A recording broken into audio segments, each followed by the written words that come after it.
ناظرین، یہ کائنات اللہ کے رازوں میں سے ایک راز ہے۔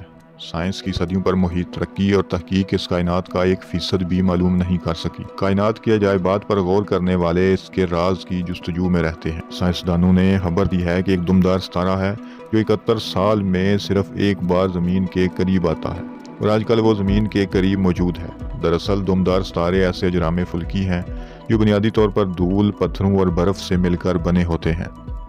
ماہرین کے مطابق P12 پونس بروکس نامی دمدار ستارہ مزید روشن ہو رہا ہے، اور امکان ہے کہ آنے والے ہفتوں میں ستارہ کا مشاہدہ محض آنکھوں کی مدد سے کیا جا سکے گا۔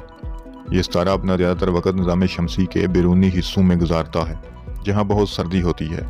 یہ ہر 71 سال بعد نظام شمسی کے اندرونی حصے میں واپس آ جاتا ہے، اور اسی وجہ سے اسے دوری دمدار ستارہ کہا جاتا ہے۔ ماہرین علوم نجوم اور ستارہ شناس اگرچہ اس کے انسانی زندگی اور دنیا کے حالات پر بہت اثرات بیان کر رہے ہیں، لیکن سائنس ایسے کسی بھی اثرات کی نفی کرتی ہے۔